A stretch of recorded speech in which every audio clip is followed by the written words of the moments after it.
करे मसीदा, रहेगा जद तलक सूरज रहेगा, रहेगा जद तलक सूरज रहेगा, रहेगा नाम सदा ती करे मसीदा, रहेगा नाम सदा ती करे मसीदा, रहेगा जद तलक सूरज रहेगा, रहेगा जद तक सूरज रहेगा, ते उस तो बरीकता सब पावन, ते उस तो बरीकता सब लोग पावन, ते को मस दिया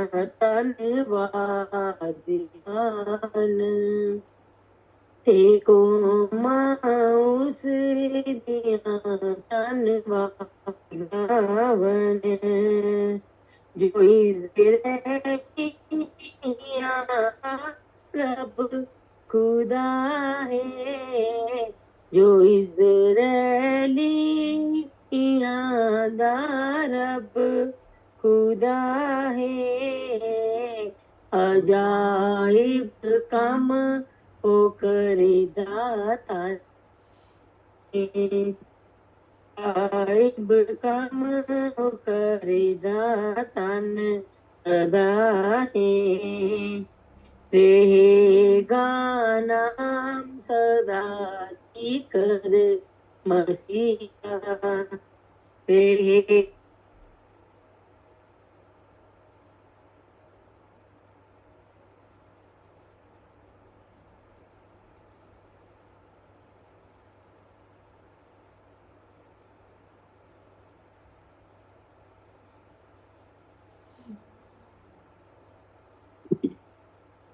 खुदा दा पाक ना है शान वाला, सदा तो है सदा ती कर रहेगा, सदा तो है सदा ती कर रहेगा, बजुर्गी आस दी है दुनिया ते सारी, बजुर्गी आस दी है दुनिया ते सारी, कहो आमीन आमीन दूजी वारी, कहो आमीन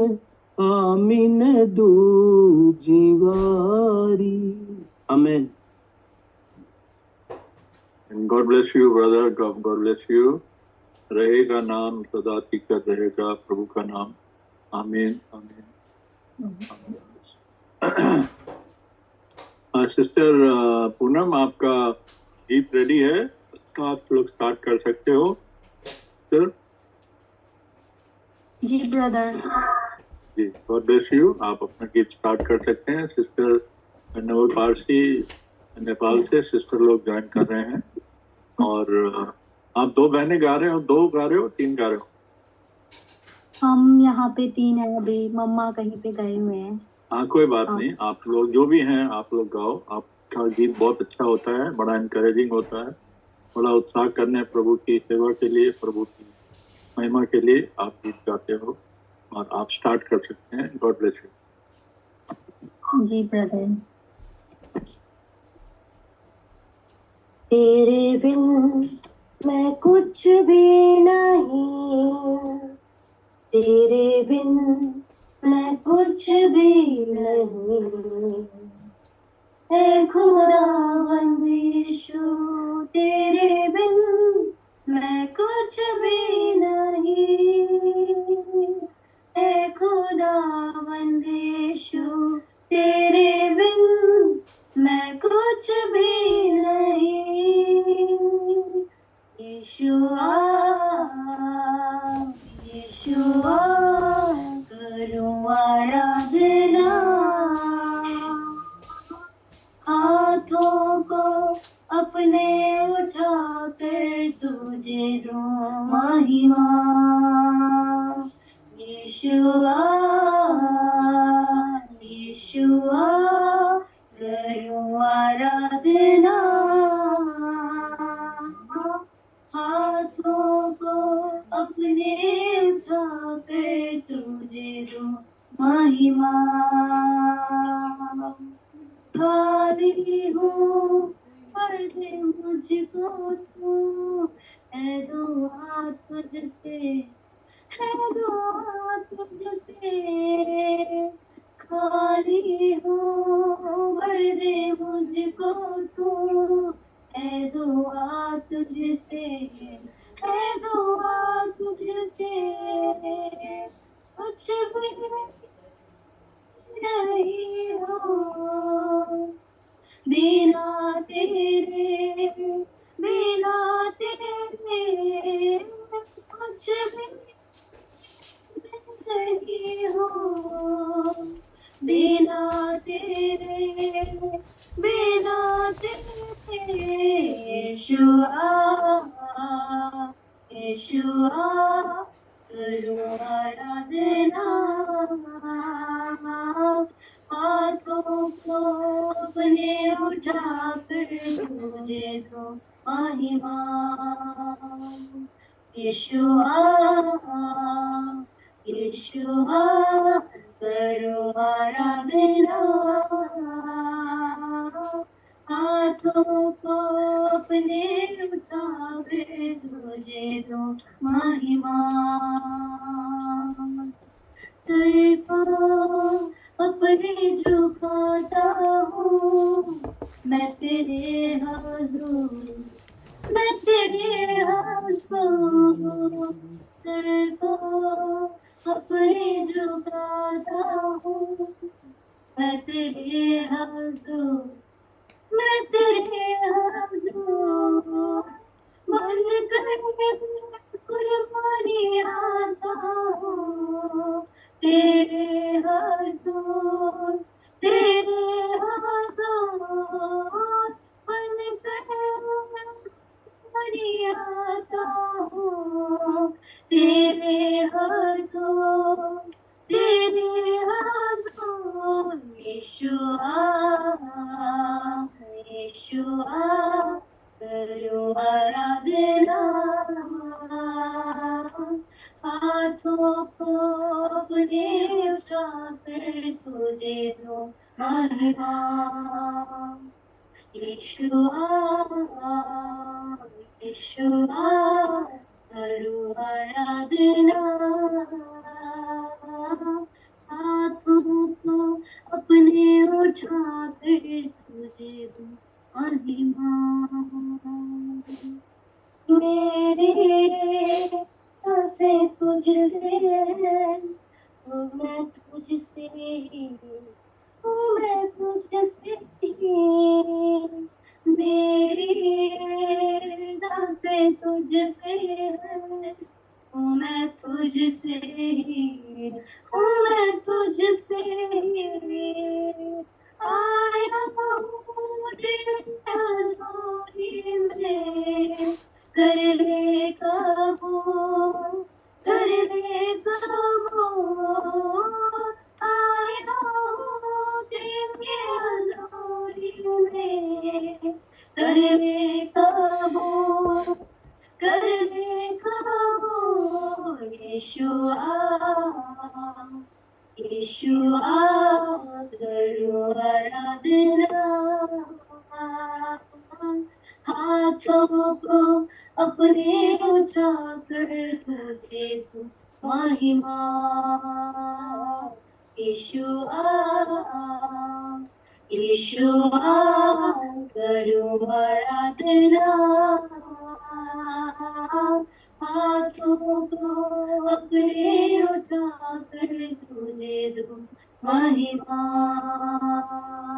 तेरे बिन मैं कुछ भी नहीं, तेरे बिन मैं कुछ भी नहीं। ऐ खुदावंद यीशु तेरे बिन मैं कुछ भी नहीं। ऐ खुदावंद यीशु तेरे बिन मैं कुछ भी नहीं। यीशुआ यीशुआ करूं आराधना, हाथों को अपने उठाकर तुझे दूं महिमा। हाथों को अपने उठाकर तुझे दूं महिमा। आमीन, hallelujah. Amen. God bless you, sisters, for this nice singing. प्रभु आपको बहुत आशीष दे और यीशु की आमद के लिए अपने आप को तैयार करना है। जो विश्वासी हैं वो कहते हैं प्रभु आ, क्योंकि वो तैयार रहते हैं। आमीन। और किसी भाई या बहन के पास गीत है जो गाना चाहते हैं तो समय है, उसके बाद फिर हम वचन में चलेंगे। कोई भाई या बहन? जी, हेलो। मैं गाऊं रेबेका? हाँ जी, बिल्कुल बिल्कुल, आप मैं सिस्टर, आप मैं जरूर, आप स्टार्ट करते हैं अपना गीत। आमीन। प्रभु की महिमा हो। आमीन। तेरे दिल में मुझको जगह मिली, मेरा दिल पुकारे मसीह मसीह।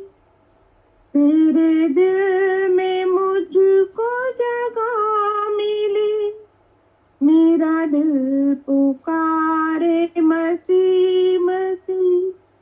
तेरा प्यार है मेरी जिंदगी, मेरी जिंदगी है मेरा मसीह। तेरे दिल में मुझको जगह मिली, मेरा दिल पुकारे मसीह मसीह।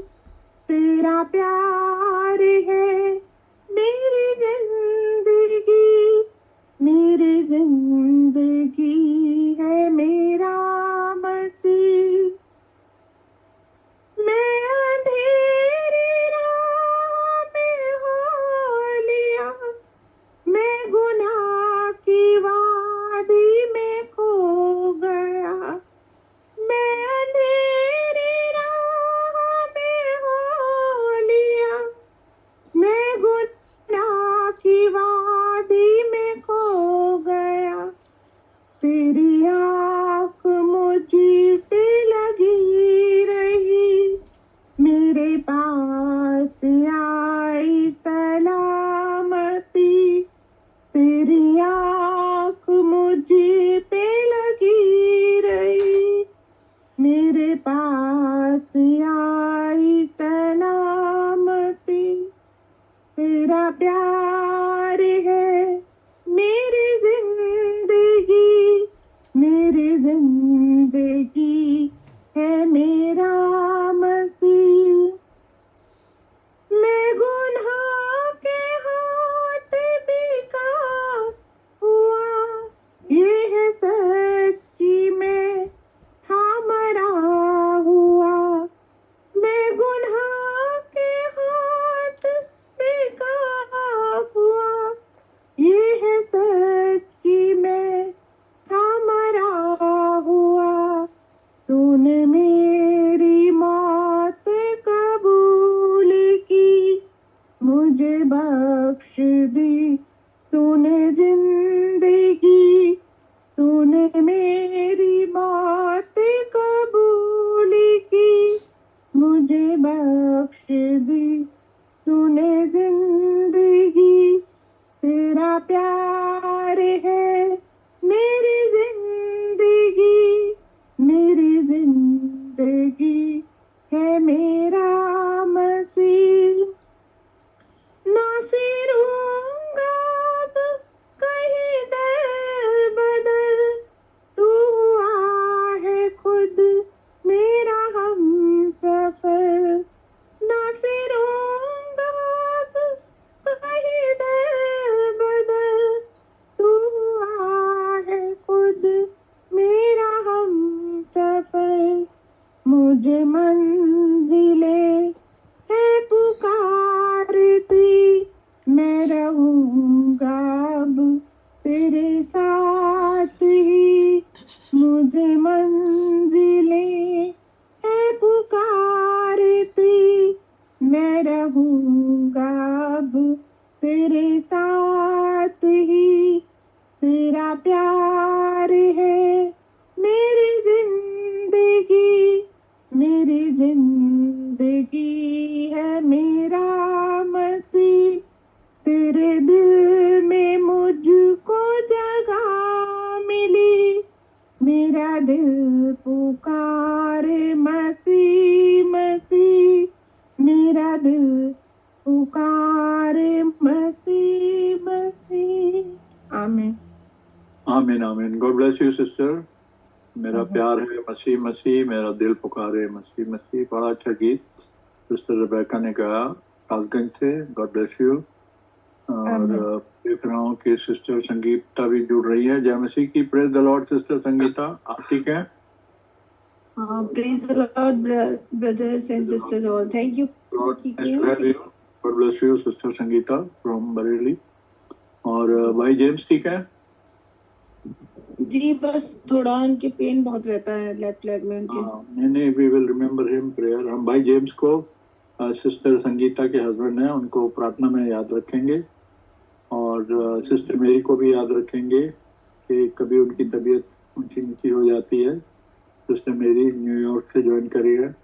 अब हम प्रार्थना में जाएंगे और भाई आर के जोशुआ के साथ हम प्रार्थना करेंगे और इस सभा को, इस मीटिंग को प्रभु के हाथ में सौंपते हुए और अपने आप को तैयार करेंगे वचन के सुनने के लिए। तो ओवर टू बाय आर के जोशुआ। उनकी प्रार्थना के साथ हम प्रभु का धन्यवाद भी करेंगे और सिस्टर संगीता के हस्बैंड जो हमारे भाई ब्रदर जेम्स, उनकी अच्छी सेहत के लिए हम प्रार्थना करेंगे। सिस्टर मेरी की भी अच्छी सेहत के लिए प्रार्थना करेंगे। अगर और कोई भी हमारे बीच में बीमार है, तंगी में है, उनके लिए भी हम प्रार्थना करेंगे। और हर बात के लिए प्रभु का धन्यवाद करते हुए इस प्रार्थना सभा को प्रभु के हाथ में सौंपते हैं। तो आज हमारे बीच में कुछ भाई बहन दिखाई नहीं दे रहे। सिस्टर रिप्सिम का मुझे अभी कोई मैसेज नहीं है, हो सकता है वो कहीं बिजी होंगे, कहीं गए होंगे। और दिल्ली की कलीसिया है, दिल्ली के चर्च में आज लॉर्ड सपर है, इसलिए भाई किशन को हम नहीं देख पा रहे हैं। भाई किशन और भाई सुरेंद्र, तो वो लोग शायद लॉर्ड सपर की सर्विस में, क्योंकि टाइम सेम टाइम होगा, वो लॉर्ड सपर की सर्विस कर रहे होंगे, इसलिए वो लोग हमारे बीच में आज नहीं है। God bless them and God bless us all. और भाई आर के जोशुआ के साथ अब हम प्रार्थना करते हैं। God bless you brother. Thank you brother. God bless you all sisters and brothers. प्रभु की महिमा हो, प्रभु की स्तुति हो। तो हम अपने स्वरों को झुकाकर और आंखों को बंद करके दुनियावी सभी ख्यालातों से बाहर निकलकर उस खुदावंद की स्तुति, विड़ाई और महिमा में जाएं, क्योंकि हमारा परमेश्वर सच्चा और जीवता परमेश्वर है, जो हमारी दुआओं को सुनता और कबूल करता है और उसका आंसर भी देता है। तारीफ तारीफ तारीफ हो प्रभु यीशु मसीहा, आपके पाक जिलाली और पवित्र नाम की तारीफ हो। धन्यवाद करते हैं प्रभु आपके पाक जिलाली और सुंदर नाम के लिए खुदावंद, जो हम जैसे प्रभु जी जो गुनाह और पाप में पड़े हुए थे, प्रभु जी हम पर वो नाम उजागर हुआ है मेरे खुदावंद। धन्यवाद देते हैं प्रभु, उस नाम के द्वारा हमें आशीष मिली है, बरकत मिली है प्रभु जी आपके स्वर्गीय खजानों से, कि हम उस मुर्दा शरीर से उठकर प्रभु जीवित हो गए मेरे खुदावंद। ये आपकी दया है मेरे खुदावंद, जो आपने हम में जान डाल दी मेरे खुदावंद, कि हम जीवित हो गए और प्रभु जी आपके नाम से हम ब्लेस्ड हो गए। धन्यवाद करते हैं प्रभु जी सभी आशीषों बरकतों के लिए जो आपने हमें उंडेली है मेरे खुदावंद, जो हमारे जीवन में आप पूरी करते हैं। हम सभी के लिए आपका धन्यवाद करते हैं खुदावंद। इस समय के लिए, इस प्लेटफॉर्म के लिए भी आपका धन्यवाद करते हैं। जिस भी भाई ने इसका इंतजाम किया है प्रभु जी, उसकी सेहत के लिए, उसके परिवार के लिए हम दुआ करते हैं खुदावंद कि बहुत सारी आशीषें और बरकतें उंडेल देना मेरे खुदावंद। प्रभु यीशु मसीहा, जो इस प्लेटफॉर्म के जरिए हम इकट्ठे होके, क्योंकि आपका एक वादा है मेरे खुदावंद, जहां 2 या 3 मेरे नाम में इकट्ठे होते हैं, मैं वहां मौजूद होता हूँ। तो प्रभु जी आपकी मौजूदगी को हम महसूस करें मेरे खुदावंद। आपसे हम मांगते हैं दुआ, प्रभु आप हमेशा हमारे दिलों में राज करें और हमें उस अनंत जीवन के लिए तैयार करें मेरे खुदावंद। तैयारी का वो मसा दें कि हम उस आमद के लिए प्रभु जी तैयार हो जाए और आपके योग्य पाए जाए। मेरे खुदावंद, दुआ है मेरे पिता कि हमारे उन रूहानी कानों को खोल दे मेरे खुदावंद। दयावान, हमारी वो आंखों को खोल दे मेरे खुदावंद। हम आपका वचन सुने और समझें भी प्रभु, और हमें आपके दर्शनों के अभिलाषी हों। जब आप बादलों में आए, हमारा इंतजार है प्रभु, जब आप आए तो हम आपको अपनी आंखों से देख सके। इसलिए हमारे कानों और हमारी आंखों को प्रभु जी शुद्ध कर दें, पवित्र कर दें मेरे पिता। हमारी जीभ पर अपना पहरेदार बैठा दे मेरे खुदावंद, कि हम जब भी बोले आपका वचन बोले, आपके कलाम की बातें ही करें मेरे खुदावंद। हमारे मुख से कभी भी कोई दुराचार की कोई गंदी बात ना निकल जाए प्रभु। हमारे रूह जिस्म जान पर आपका कंट्रोल हो मेरे खुदावंद, कि हम हमेशा आपकी उपस्थिति में प्रभु जी बने रहें, आशीष पाएं और बरकत पाएं और अपने आप को तैयार रखें। धन्यवाद देते हैं प्रभु जी इस सारे समय के लिए, जो आपका कलाम प्रभु हम सुनने जा रहे हैं। जो भी भाई बहन प्रभु यीशु मसीहा कलाम दे मेरे खुदावंद, उस पर आपका पवित्र आत्मा का मसा हो, और जो भाई ट्रांसलेशन करे मेरे खुदावंद, उस पर भी आपका पवित्र आत्मा का मसा हो। हम एक हो जाए मेरे खुदावंद। आपने हमें एक मन एक चित्त होने के लिए कहा है वचन में मेरे खुदावंद। हम एक मन एक चित्त होकर एक विश्वास में एक पिता की स्तुति बढ़ाई महिमा में बन जाए। तो हमारा सच्चा और जीवता परमेश्वर है, आपकी दया हम पर हमेशा बनी रहे। और मैं भाई जेम्स के लिए, सिस्टर के लिए भी दुआ करता हूँ प्रभु जी, जो भी प्रॉब्लम है मेरे खुदावंद, आपके पवित्र और जलाली नाम में दूर हो जाए। क्योंकि प्रभु जी आपसे हम जो भी मांगते हैं प्रभु, आपके नाम में सब कुछ संभव है। आप डॉक्टरों के डॉक्टर हैं, हकीमों के हकीम हैं मेरे खुदावंद। आपसे कोई भी चीज छुपी नहीं है मेरे खुदावंद, क्योंकि ये शरीर भी आप ही ने बनाया है मेरे खुदावंद। आप जानते हैं मेरे खुदावंद कहाँ प्रॉब्लम है। सारी महिमा आपके नाम को जाए प्रभु, सारा जलाल आपके नाम को जाए। सभी प्रॉब्लम प्रभु आपके पवित्र और जलाली नाम में दूर और दफा हो जाए। यीशु मसीह के नाम में मांगते हैं प्रभु जी, आशीष बरकत मांगते हैं। अगर हमारे में कोई और भी बहन भाई बीमार है तो प्रभु यीशु मसीहा उसकी बेनती भी करते हैं मेरे खुदावंद, कि उसकी सारी प्रॉब्लम, सारी बीमारी आपके पवित्र और जलाली नाम से दूर हो जाए। हम तंदुरुस्त रहें, ताकि तंदुरुस्ती में प्रभु आपकी प्रस्ती स्तुति वड्याई महिमा हम रूह जिस्म जान से करने पाए। सारा आदर जलाल महिमा आपको देते हैं। आशीष मांगते हैं आज की बंदगी की, जो वचन प्रभु जी होने जा रहा है उसके लिए हम तैयार हो जाएं। हमारे दिलों को शुद्ध कर दे प्रभु। जो कलाम हमारे दिलों में आए उससे हम बहुत सारी आशीष और बरकत पाएं। 30 गुना 60 गुना प्रभु जी 100 गुना बरकत पाएं। सारा आदर जलाल महिमा आपको देते हुए प्रभु जी इस मीटिंग को आपके ही पवित्र और जलाली हाथों में सौंपता हूँ। मांगता हूँ आपके पवित्र नाम प्रभु यीशु नासी के नाम में, आमीन आमीन। God bless you. Amen. Amen. Praise the Lord. Thank you, Brother Joshua. God bless you for this prayer. We are all blessed. और प्रभु ने हमारी प्रार्थना सुनी है। अब हम वचन को सुनने के लिए अपने आप को तैयार करते हैं। भाई Jaswinder will do the translation for the system. Ready, brother? जी भाई। Although हमारे बीच में जो हैं वो सारे इस हिंदी को तो समझ सकते हैं, पर फिर भी उनकी बेहतरी के लिए जो कि ज्वाइन नहीं कर सके हैं उनकी बेहतरी के लिए भी, क्योंकि YouTube पर ये मैसेज जाता है, इसलिए हमारी कोशिश है कि हम अपने आप को इस तरीके से सामने पेश करें कि जो इंग्लिश जानने वाले लोग हैं वो भी इसका फ़ायदा उठा सकें और हिंदी जानने वाले भी. God bless you all. God bless you. Brother Adnan from Lahore. Brother Adnan, God bless you. आप ठीक हैं? जी, गॉड ब्लेस यू ब्रदर, बिल्कुल ठीक. God bless you. God bless you. आपका खानदान ठीक है? सब ठीक हैं? जी ब्रदर, बिल्कुल ठीक हैं. और आप सुनाएं, आप ठीक हैं?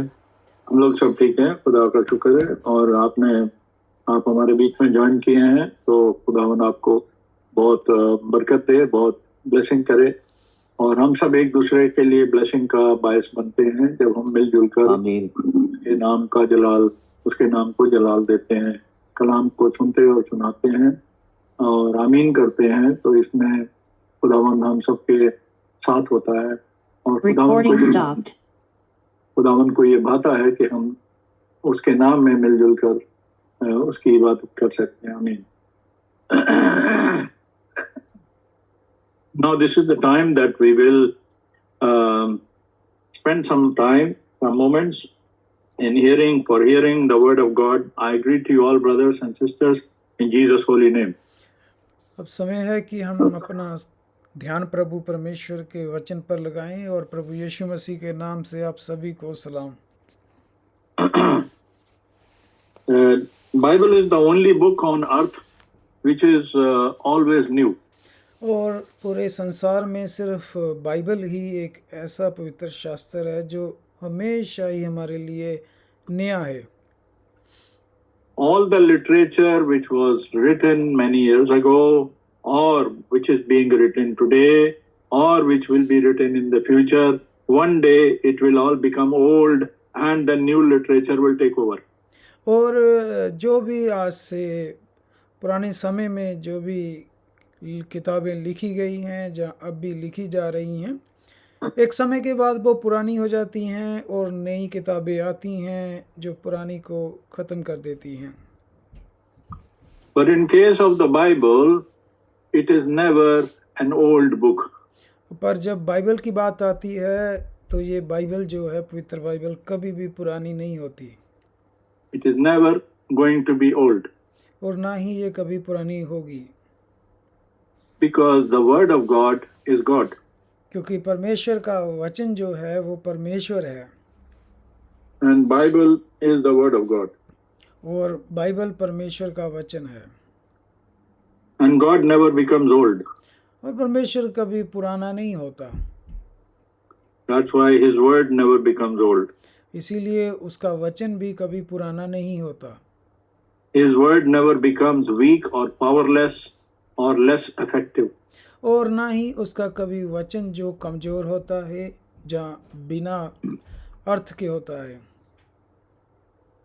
In the life of a believer, this catches more and more strength every day. और जब विश्वासी की बात आती है तो विश्वासी को दिन ब दिन इससे सामर्थ मिलती है. Because the believer grows with this spiritual nourishment, with this spiritual food every day. क्योंकि विश्वासी इस आत्मिक खाने से हर दिन सामर्थ पाता है. When we eat the physical food जब हम संसारिक खाना खाते हैं and drink the physical drinks for the world, और इस संसार की जब हम पीते हैं संसारिक चीज़ें, after some time that food and the drink become the waste. और वो खाया हुआ पिया हुआ कुछ समय बाद व्यर्थ हो जाता है. It goes back to ground from where it came. और धरती से आया वापस धरती में चला जाता है. And our body which is holding it for some time also goes to ground. और हमारा शरीर भी एक दिन बूढ़ा होके इस मिट्टी में चला जाता है. Because this body which is eating that earthly food is also made of earth. क्योंकि ये जो शरीर जो इस मिट्टी से पैदा हुआ खा रहा है, एक दिन खुद मिट्टी में ही चला जाएगा, उसी से निकला है. But when we are living being, when we are a living creature on this earth, लेकिन जब तक हम इस संसार में जीवित प्राणी हैं, we are living by the breath of life which God has put in us. हम उस सांस से जीवित रहते हैं जो परमेश्वर ने हमारे अंदर डाली है। And as long as that breath of life is kept in our human body, we remain a living soul. और जब वो जीवन की श्वास हमारे अंदर आई, हम जीवित प्राणी बने। And we remain living soul till the time that breath remains in our body. और हम तब तक जिंदा रहेंगे जब तक वो जीवन का श्वास हमारे अंदर है। But we don't know which day, at what time, what day that breath will leave us. लेकिन हम ये नहीं जानते किस दिन कौन से समय वो जीवन का श्वास निकल जाएगा, Because we did not make a way to bring that breath into our body. क्योंकि हम नहीं जानते कि वो कब आई और कब जाएगी। And we did not make a way. We were not responsible for bringing it. और ना ही हम इसके जिम्मेदार हैं।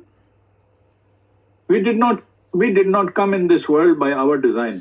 और हम अपनी इच्छा से नहीं आए इस संसार में, And we will not go by our design. और ना ही हम इच्छा से जाएंगे। So this is the timetable set by God himself in the life of every living soul. तो ये जो समय निर्धारित किया गया है, ये प्रभु परमेश्वर की तरफ से हर एक प्राणी के लिए किया गया है। And God has a purpose for every living soul. और परमेश्वर का हर एक जीवित प्राणी के साथ एक उद्देश्य है।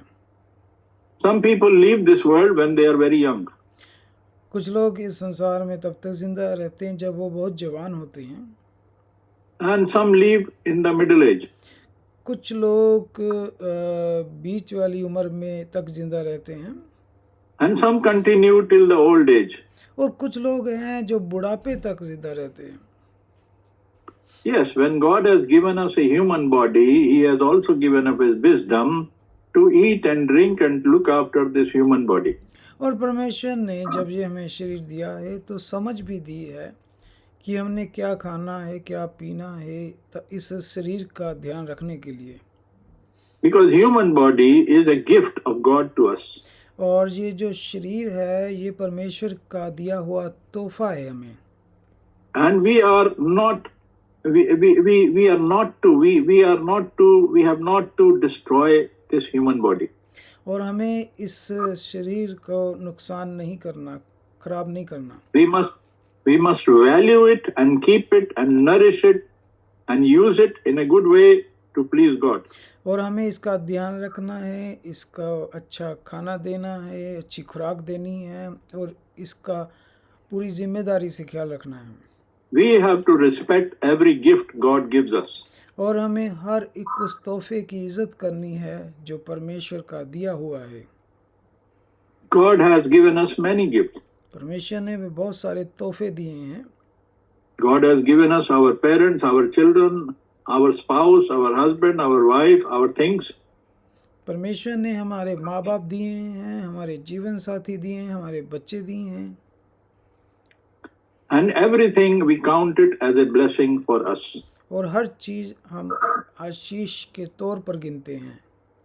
And in everything we thank God. और हर चीज के लिए धन्यवाद भी करते हैं। Bible says, count your blessing every day. Bible में लिखा है कि अपनी हर रोज की आशीषों को याद रखें। We should not take our blessings for granted. Sorry, pardon bro.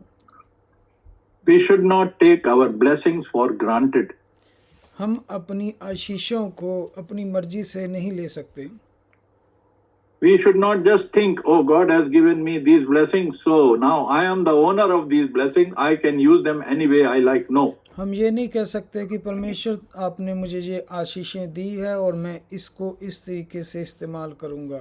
हमने ये नहीं We should stay humble and respectful to God for giving us those blessings because He can give us and He can take away.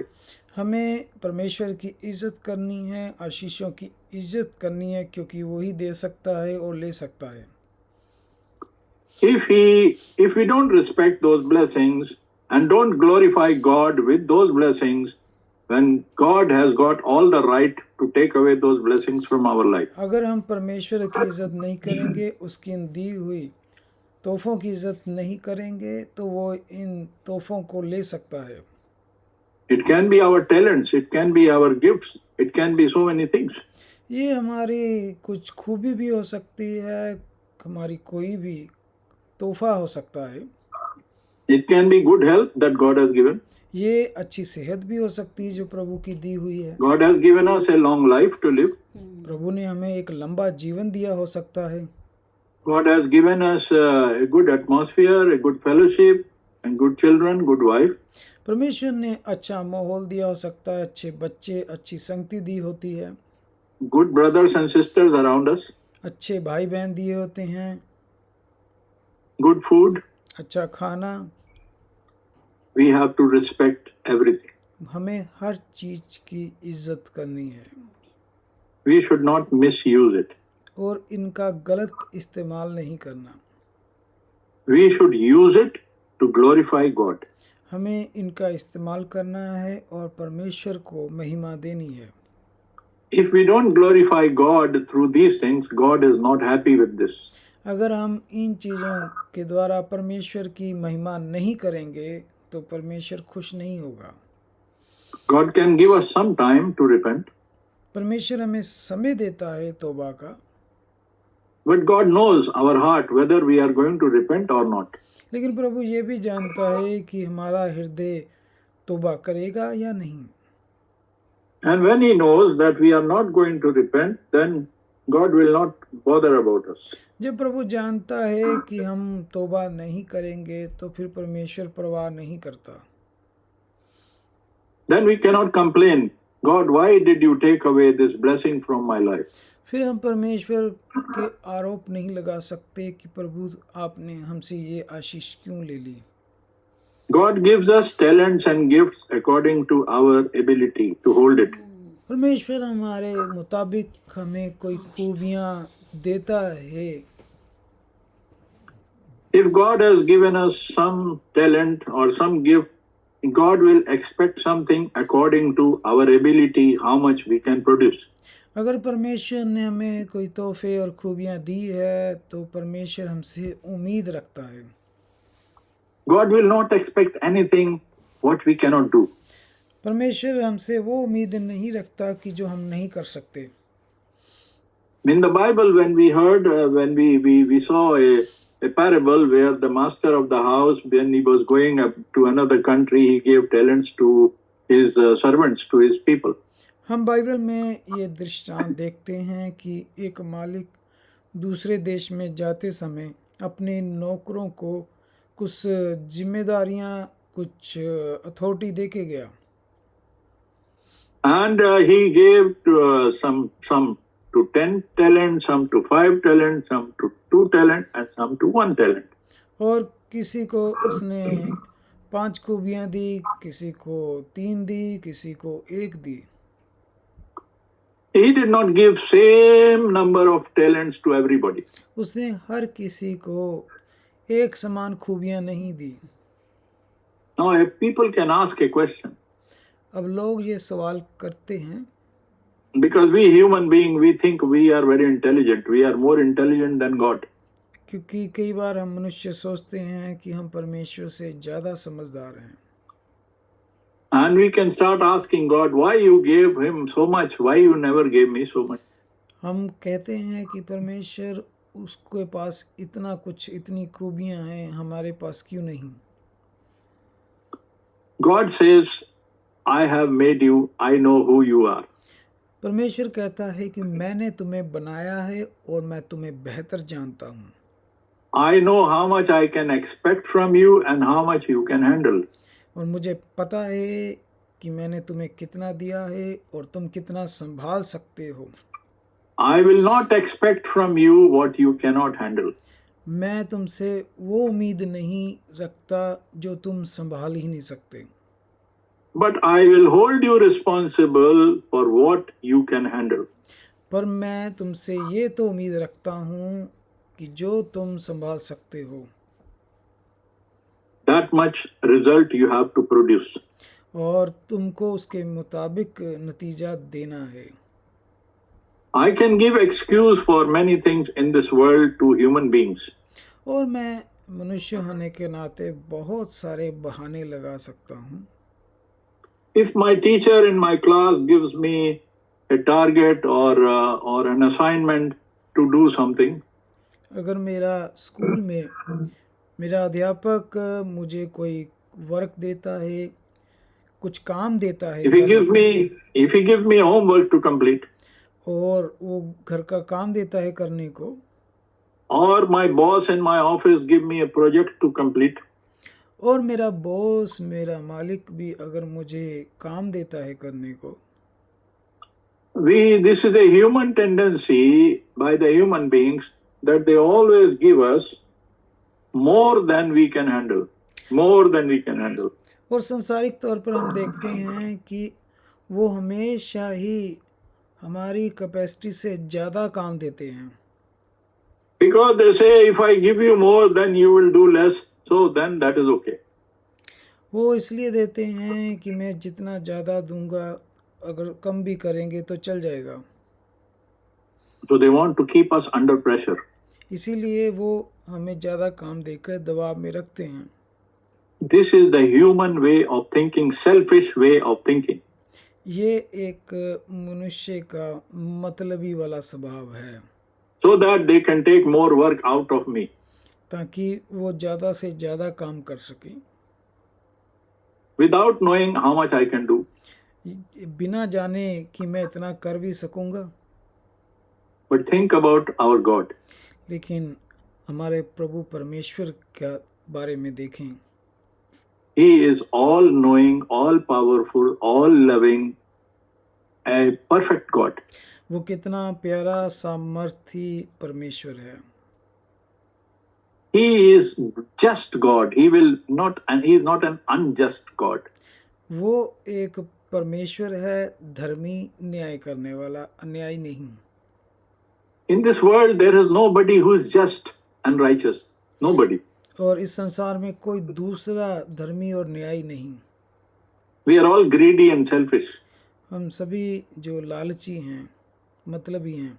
We cannot come to the level like God thinks. हम उस level तक जा ही नहीं सकते जहाँ परमेश्वर का level है। That's why it is very important for us to be transformed from our present condition to the new condition after knowing Lord Jesus. इसीलिए ये बहुत ज़रूरी हो जाता है कि जो हमारी अब की स्थिति है, प्रभु यीशु मसीह को जानने के बाद हमें एक नई स्थिति में आना है।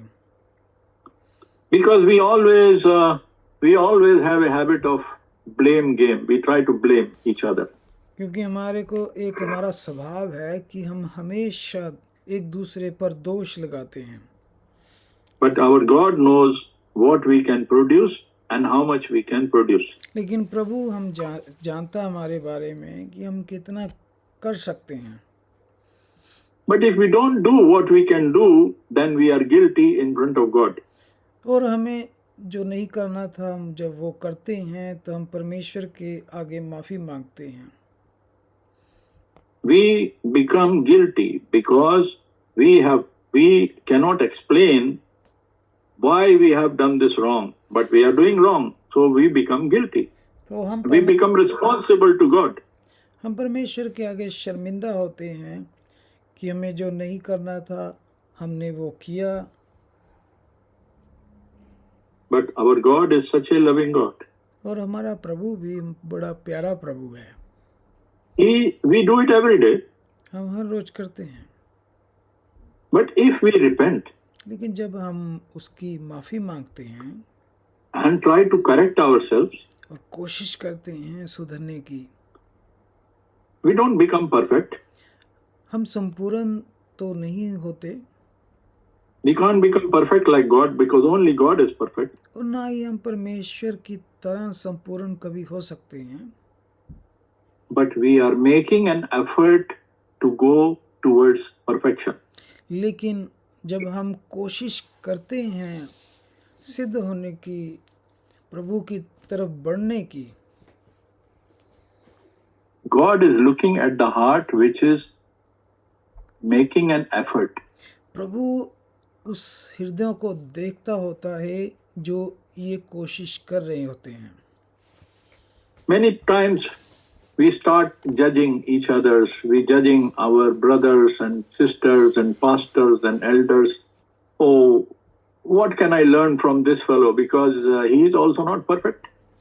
बहुत बार हम अपने पास्टरों पर, अपने अगुओं पर ये कहते हैं कि ये क्या हमें सिखाएगा, ये तो खुद इसमें ये कमी है। Because we expect him to become 100% perfect.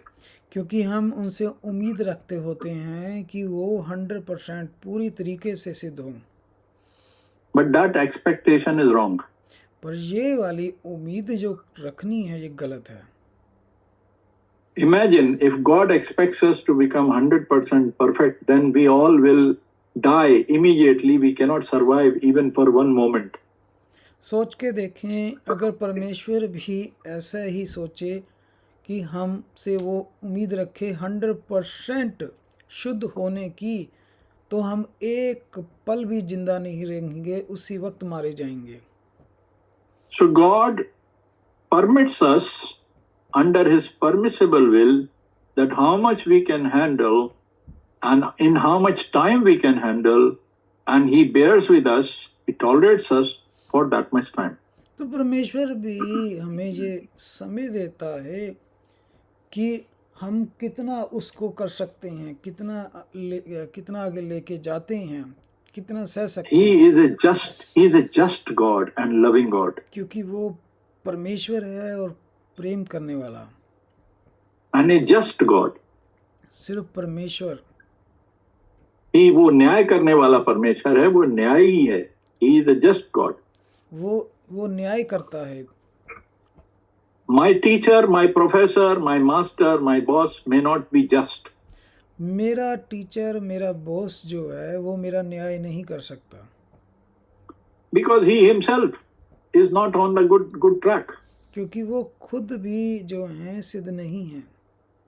Because he cannot see my heart. क्योंकि वो मेरे हृदय को नहीं देख सकते। I may be trying my best, but still he can say, no, I am not convinced. I don't think you are working hard. क्योंकि मैं जितना मर्जी अच्छा कर लूं, वो फिर भी यही कहेंगे कि मैं तुमसे खुश नहीं हूं। Because they are human beings, they are not just. क्योंकि वो भी इंसान है, वो न्याय नहीं कर सकते। Their way of thinking is not the way of thinking what God is. उनकी जो सोचने का तरीका है वो परमेश्वर के सोचने का तरीका नहीं है। But we should be happy as long as sincerely and honestly we are trying to do our work. That should be okay for us. लेकिन हम ये कोशिश करते हैं कि हम जितना कर सकते हैं अच्छा करते रहें जब तक यहाँ है। God does not expect us to do things which we cannot do. तो प्रभु भी ये हमसे नहीं उम्मीद रखता होता कि हम जो कर ही नहीं सकते वो करके दिखाएं। But that does not mean that we do nothing. तो इसका अर्थ ये नहीं हुआ कि हम कुछ भी ना करें। We tell God, God, you are expecting too much from me and I cannot do anything that you are expecting. हम ये परमेश्वर को नहीं कह सकते कि प्रभु आप मुझसे बहुत ज़्यादा उम्मीद रखते हैं और मैं ये इतना नहीं कर सकता। Because God knows my heart. क्योंकि प्रभु मेरे हृदय को जानता है। No man can know other person's heart. कोई इंसान दूसरे मनुष्य के हृदय को नहीं जानता। God knows what type of person I am. प्रभु जानता है कि मैं किस तरह का मनुष्य हूँ। I can deceive my father, my teacher, my boss, anybody, but I cannot deceive God. मैं परमेश्वर को धोखा दे सकता हूँ, अपने अध्यापक को, अपने बॉस को धोखा दे सकता हूँ, लेकिन परमेश्वर को नहीं। Because I am his creation. क्योंकि मैं परमेश्वर की बनाई हुई रचना हूँ। So our God wants that whatever He expects from us, we have to produce some fruit. तो हमारी ये जिम्मेदारी है कि जो भी परमेश्वर हमसे उम्मीद रखता है हमें वो फल देने हैं। And how do we do that? और ये कैसे कर सकते हैं? First of all, we should believe in our God. सबसे पहले जो काम है कि परमेश्वर पर ईमान रखें, We should believe that He is, विश्वास रखें कि वो है, and we should believe and want to know what He is expecting from me. हमें विश्वास रखना है कि वो हमसे क्या उम्मीद रखता है। And how do we know this? और ये किस तरह जाने? How do we know what He is expecting from me and where is He found and what is His will? हम कैसे जाने कि वो हमसे क्या उम्मीद रखता है, उसकी क्या इच्छा है? Bible says God is in His word. Bible में लिखा है कि परमेश्वर अपने वचन में है And the will of God is His word. और उसकी इच्छा उसका वचन है। If we want to know the will of God, we must go back to the word of God. अगर हमने परमेश्वर की इच्छा जाननी है तो हमें उसके वचन में जाना होगा। Every man, every prophet, every evangelist, every padri, every preacher must take us back to the word of God to show the will of God. हर एक पादरी को, बिशप को, हर एक सेवकगण को वापस वचन में जाना है कि परमेश्वर की इच्छा क्या है। God doesn't want to keep us in this world without any purpose. परमेश्वर ने हमें इस संसार में बिना योजना के नहीं भेजा। Every human being who is born in this world must have a purpose. जो भी इस संसार में मनुष्य है उसका एक मकसद है And God has some expectation. और प्रभु उम्मीद रखता है। All life is given by God. हर एक जीवन प्रभु का दिया हुआ है। But the human life is a special life given by God because it is in the image of God. लेकिन जो मनुष्य जीवन है वो सबसे महत्वपूर्ण जीवन है क्योंकि परमेश्वर ने मनुष्य को अपने स्वरूप में बनाया। In all of the Bible, from Genesis to Revelation, God is not expecting a result or a fruit or any kind of following from anybody, from any other creature except human being. God doesn't expect it from birds and animals and insects and plants. No. परमेश्वर ने मनुष्य के अलावा जितने भी जीव जंतु बनाए हैं परमेश्वर ने उनसे उम्मीद नहीं रखी आज्ञाकारी की, सिद्धता की और फलों की, लेकिन मनुष्य से रखी। He has expectation only from human being. उसकी उम्मीद सिर्फ मनुष्यों से है। He has given a choice to decide what to do, what not to do, only to a human being. उसने सिर्फ मनुष्यों को ही ये तोहफा दिया है कि चुनाव का कि क्या करना है क्या नहीं करना है। Our choice starts in this world the moment we are born in this world. और हमारे चुनाव की जो तोहफा है वो तब से शुरू हो जाता है जब हम इन संसार में पैदा होते हैं। We may be called innocent when we are a small child. हम कह सकते हैं कि हम तो उस वक्त बिल्कुल निर्दोष होते हैं जब हम बच्चे होते हैं। Yes, we can find an excuse when we are little child. और बिल्कुल ये हम कह सकते हैं कि हम निर्दोष है जब हम बच्चे होते हैं। But at the same time, it is the duty of the parents to teach the child what God expects. और ये उन माँ बाप की भी जिम्मेदारी बन जाती है कि वो अपने बच्चे को ये तालीम दे कि परमेश्वर क्या चाहता है। But how will the parents teach his child when the parent himself doesn't know who is God? लेकिन तब क्या जब माँ बाप खुद ही ना जानते हों कि परमेश्वर की इच्छा क्या है, And even if they know what is the will of God, they themselves are not following it. So how can they teach their child to follow it? Because child will never follow. अगर माँ बाप जानते भी हों कि परमेश्वर की इच्छा क्या है, अगर वो खुद ही परमेश्वर की इच्छा पूरी नहीं कर रहे तो अपने बच्चे को कैसे सिखाएंगे? And such children, when they grow up, और ऐसे माँ बाप के बच्चे जब बढ़ते हैं, there is a high chance of them to be lost. ये पूरे चांस होते हैं ऐसे बच्चों के भटकने के। Bible says in the book of Proverbs and Ecclesiastes that raise your children in the fear and understanding of God. इसीलिए जो नीति वचन और सपोदेशक की किताबें हैं उनमें लिखा है कि अपने बच्चों को परमेश्वर के डर और खौफ में बढ़ाएं। And when the parents are failing their duty, और जब माँ बाप इस जिम्मेदारी से फेल हो जाते हैं, the God will hold such parents responsible on the day of judgment. तो परमेश्वर ऐसे माँ बाप को न्याय वाले दिन जिम्मेदार ठहराएगा। That does not mean that God will leave the children unpunished. तो इसका अर्थ नहीं कि परमेश्वर बच्चों को निर्दोष मानेगा। The child can be called innocent when he is a child or she is a child. बच्चे उस वक्त तक अपने आप को निर्दोष कह सकते हैं जब तक वो छोटे थे। There are some children who are born in this world and when they are little children, they lose their parents. यहाँ पर बहुत सारे ऐसे ही बच्चे हैं जब वो छोटे थे तो उन्होंने अपने माँ बाप खो दिए थे। But what happened? What is the future of these children? तो ऐसे बच्चों का भविष्य क्या? When they are growing, wherever they are living, whichever society they are living, they are growing into adult. और वो फिर चाहे किसी भी जगह पर बड़े थे लेकिन वो बड़े हैं।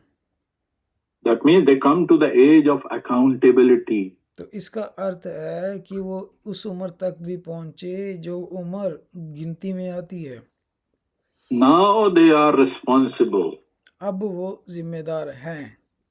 This age can be 10 years, 12 years, 13 years, 14 years, 15 years, but of course not 4 years or 5 years. ये 10 साल भी हो सकती है उम्र, 15 भी, 18 भी, हाँ, लेकिन 4 साल नहीं हो सकती। There is an age God understands that at this time this child can be called innocent. क्योंकि प्रभु जानता है कि ये एक उम्र है जहाँ एक बच्चा बिल्कुल निर्दोष है। When he is committing sin, he probably does not know that this is a sin.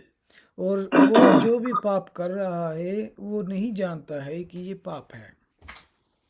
Now, when the same child grows to the age of accountability, लेकिन जब वही बच्चा एक उस उम्र तक पहुंच जाता है जो उम्र गिनती में अब आती है बड़ों की, now he and she is responsible for what they are doing.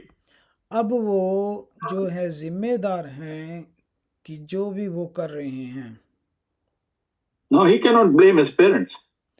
अब वो अपने माँ बाप पर दोष नहीं लगा सकता। He cannot blame his teachers or company or friends or anybody. He cannot blame anybody. और ना ही वो अपने अध्यापक पर, अपने बॉस पर, ना किसी और पर दोष लगा सकता है। He or she has to blame themselves. और उनको अपने आप को दोष लगाना है। Because Bible says, क्योंकि बाइबल में लिखा है, the soul that sinneth shall die. जो भी जान पाप करेगी वो मृत्यु पाएगी। Salvation is not hereditary. जो मुक्ति है, उद्धार है, वो ऐसे नहीं है। I am not saved because my father was saved. मैं इसलिए नहीं बचा क्योंकि मेरे पिताजी बचे हुए हैं। I'm not saved because my pastor in the big church was saved. मैं इसलिए नहीं बचा कि मेरा पास्टर और हमारा बड़ा चर्च जो है वो बचा हुआ है। Salvation is not connected from one soul to another soul. जो मुक्ति है वो एक जान से दूसरी जान को नहीं मिली होती। Salvation is individual. जो उद्धार है वो हर किसी को लेना है। Paul says to the churches, work out your own salvation. Own salvation, not somebody's salvation. संत पौलुस ने करंथियों को ये पत्र लिखा है कि अपने अपने उद्धार के लिए काम करो। You must work with humility and trembling and in faith work out your own salvation. अपने अपने उद्धार के लिए मेहनत करो। Workout is like an exercise. ये एक तरह की रोजमर्रा की काम है। When people go to gym, जब लोग जिम में जाते हैं, somebody asks them, where are you going? He says, I'm going to work out. जब हम पूछते हैं कहाँ जा रहे हो तो लोग कहते हैं ओ मैं थोड़ा काम करने जा रहा हूँ। Workout means to do something for improving my body. उसका अर्थ है कि मैं कुछ अपने शरीर की बेहतरी के लिए कुछ करने जा रहा हूँ। Maybe some body exercise or treadmill or weightlifting or something, some exercise, this is called workout, so that I should improve my body. यहाँ कोई कसरत करने जा रहा हूँ या भार उठाने जा रहा हूँ ताकि मैं अपने शरीर को कुछ और बेहतर करूँ। So workout is done by the individual for his own individual body. और अपने सेहत को अच्छा करने के लिए खुद ही वो कसरत करनी पड़ेगी। I cannot work out for some another body. और मैं किसी दूसरे के लिए कसरत नहीं कर सकता। I cannot be standing there and I am doing the bodybuilding and one of my friends standing there or only sitting there and watching me, he will also get a good body. It doesn't work like this. अगर मैं कसरत कर रहा हूँ, भार उठा रहा हूँ, तो मेरा दोस्त अगर साथ में बैठा हुआ देख रहा है मुझे, तो उससे उसकी बॉडी, उसका शरीर नहीं बेहतर बन रहा। There will be no effect on his body. उसके शरीर पर कुछ भी फर्क नहीं पड़ेगा देखने से। He may be encouraged or inspired to see my exercise. वो मेरी कसरत को देखकर वो भी उत्साहित हो सकता है। But his body will not improve unless he start doing himself. लेकिन सिर्फ देखने से, उत्साहित होने से ही उसका शरीर नहीं बन जाएगा। He has to do a workout for his own body. उसको भी कसरत करनी पड़ेगी मेरे जैसा शरीर पाने के लिए। There can be a coach or a guide or a friend who can guide him how to do the workout. मुझे एक अगुआ मिल सकता है, कोच मिल सकता है, वो मुझे सिखाने वाला मिल सकता है। But he will not do the exercise for me. पर वो मेरे लिए वो कसरत नहीं करेगा। I have to do it myself. मुझे खुद करनी है। That is why Paul got the wisdom from God. इसीलिए संत पौलुस ने ये बुद्धि परमेश्वर से पाई। Work out your own salvation. अपने अपने उद्धार का कार्य करो। That means you have to do something what? Not good works. तो इसका अर्थ है कि आपने कुछ कार्य करने हैं। इसका अर्थ नहीं कि That workout doesn't mean that start doing good works, go to institution, start doing good works and you will have a salvation. No, Bible doesn't teach this type of salvation. इसका अर्थ ये नहीं कि आपने अब अच्छे कर्म करने हैं जहाँ अच्छे कर्मों से उद्धार आएगा। There are many ways Bible has disclosed in the word of God.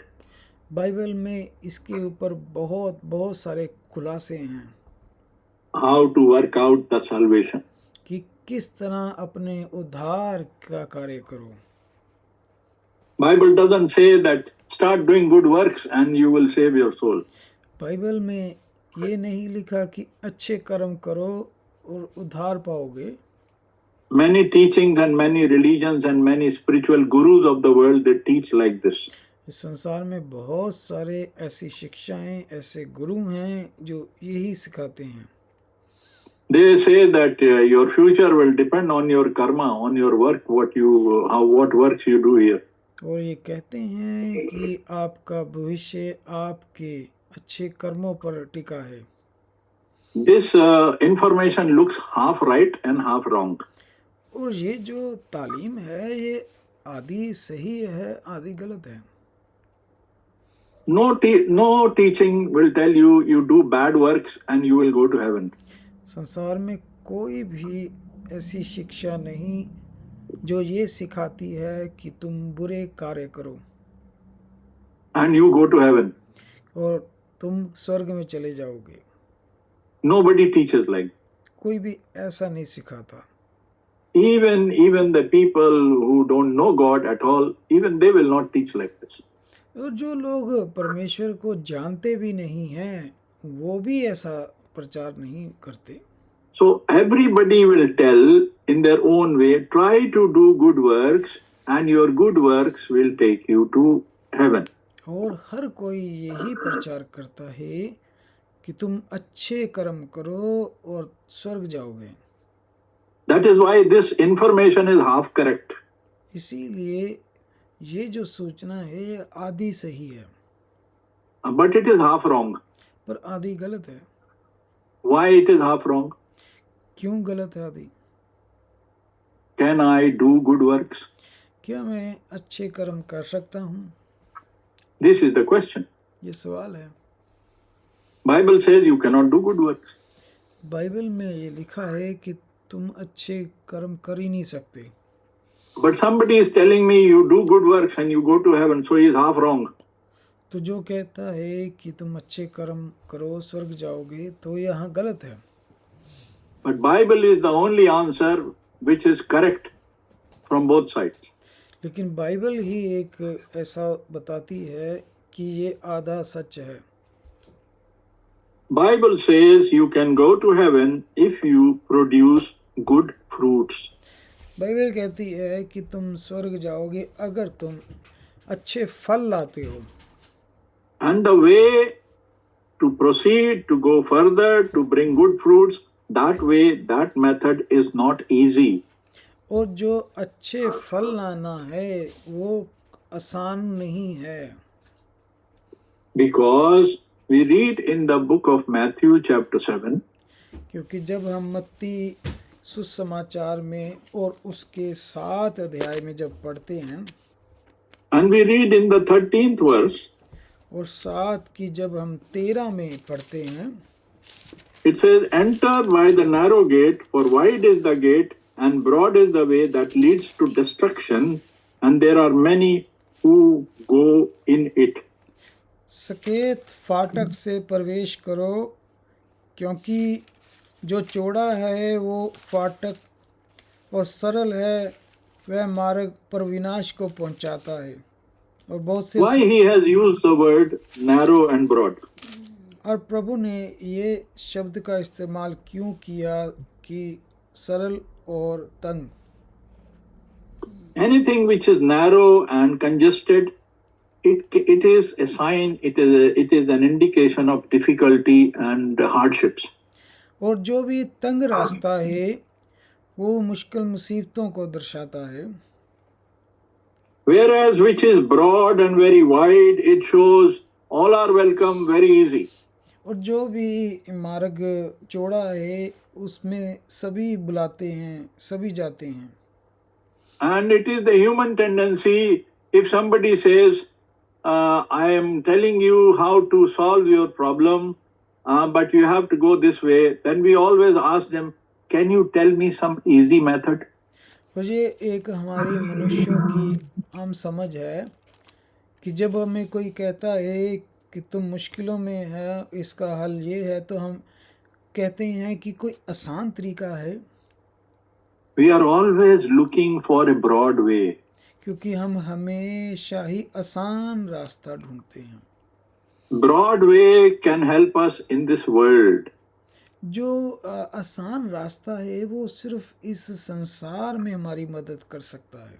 Where many people can go and help me and walk with me and hold my hand and show me the way, and we can go making making parties and happiness in a broad way, and we think, yes, we are all going together. तो इस जो संसार में जो आसान रास्ता है उसमें मुझे मदद मिल जाएगी, मेरे साथ चलने वाले, मेरा हाथ पकड़ने वाले, संसारिक खुशियाँ, पार्टियाँ होंगी और मुझे लगेगा कि ये सही है रास्ता। But this is not true for going to heaven. परंतु जब बात स्वर्ग जाने की है तो फिर ये काम नहीं करेगा। Jesus said himself in this Matthew chapter 7, और इस 7 अध्याय में ही यहाँ बताया है, and he already said about the broad way. प्रभु ने ऑलरेडी हमें इस चौड़े मार्ग में बारे में बताया। We are all very happy with the easy way and the broad way in this world, but the Bible says that broad way will lead us to destruction. अब जो सरल रास्ता है हम अच्छा लगता है, लेकिन प्रभु ने बताया है कि वो विनाश को पहुंचाता है। And he says, Bible says that many are going through it. और बाइबल में ये भी लिखा है कि ज़्यादातर वही चुनते हैं। They say, you also come, everybody come, God loves us all, God is God of everybody, or whatever you do doesn't bother to God, He loves us, everybody come through the broad gate, and Bible says they will all die. तो ये सभी कहते हैं प्रभु प्रेम करता है, आप कुछ भी करो, परमेश्वर आपसे प्रेम रखता है, तो ज़्यादातर लोग ऐसे ही शिक्षाओं को, ऐसे ही रास्तों को चुनते हैं। But Bible says in the verse 14, chapter 7, लेकिन 14 आयत में लिखा है, because narrow is the gate and difficult is the way which leads to life, and there are few who will find it.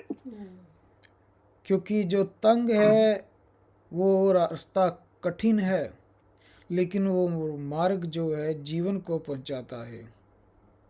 If we give this statement of 14th verse to the people and teachers of this world, the friends of this world, they will say, I'm not making very good sense what I'm talking.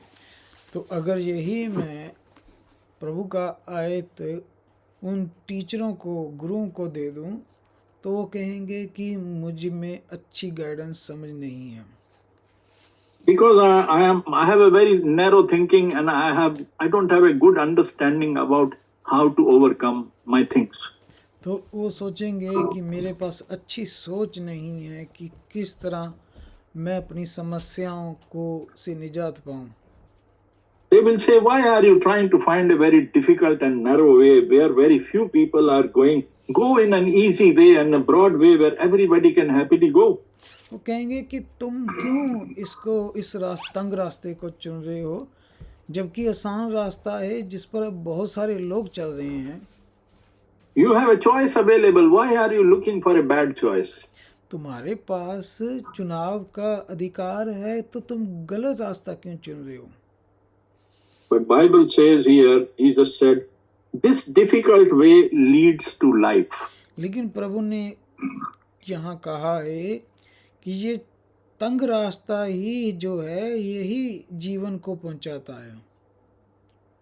And how to see that you are getting into life? और तो आप किस तरह जीवन पाएंगे? Because you will produce fruit. कि जब आप वो फल लाएंगे। In 16th verse he says, और 16 आयत में, in 15th verse he is giving an idea who are these people who are telling us, encouraging us to go on the broad way and very easy way, very comfortable way. In 15th verse Jesus is talking about such people. 15 आयत में प्रभु ने ऐसे शिक्षकों, ऐसे गुरुओं के बारे में बताया जो कहते हैं कि आसान रास्ता चुने, आसान रास्ते पे आए, उनके बारे में प्रभु ने 15 आयत में बताया। He says, beware of the false prophets who come to you in sheep's clothing, but inwardly they are ravenous wolves. झूठे भविष्यद्वक्ताओं से सावधान रहो, जो भेड़ों के भेष में तुम्हारे पास आते हैं, परंतु अंदर से फाड़ने वाले भेड़िए हैं। Yes, Jesus is warning us. प्रभु हमें चेतावनी दे रहे हैं And Jesus is telling to us who want to follow him. और प्रभु ये बता रहे हैं कि हमने कौन सा रास्ता चुनना है। So if we have to follow the way of life, तो अगर हमने जीवन का रास्ता चुना we must follow the words of Jesus Christ. तो हमें प्रभु के वचन को चुनना है। And even if a prophet comes and teacher comes, और अगर कोई नबी या शिक्षक भी आए and he gives us any other way which Jesus is not showing or Jesus is not encouraging or guiding us, then we have to be very careful. तो अगर वो हमें कोई और दूसरा रास्ता दिखाता है जो प्रभु का दिखाया हुआ नहीं है तो हमें That may be very comfortable, that road may be very comfortable, very easy. और वो दिखने में रास्ता बड़ा सुहाना आसान हो सकता है।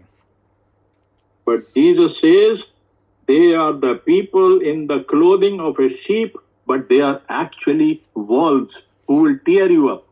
तो प्रभु ने कहा कि ये लोग भेड़ों के बेस में हैं जो फाड़ने वाले भेड़िए हैं। We have to be careful. हमें सावधान रहना है। In 17th verse he says, और फिर 17 आयत में प्रभु ने कहा, and now he is coming to a subject called fruit. तो प्रभु अब किस पे आ रहे हैं? फल पे। The end result of our work towards salvation is the fruit. तो आखिरी जो हमारा है मंजिल वो फल है। The end result of our race towards perfection and salvation is the fruit. तो हमारे उद्धार मुक्ति की दौड़ का जो अंत है वो फल है। And not only a fruit, और फल ही नहीं but the quality of the fruit. लेकिन उस फल की जो क्वालिटी है, गुणवत्ता, वो है।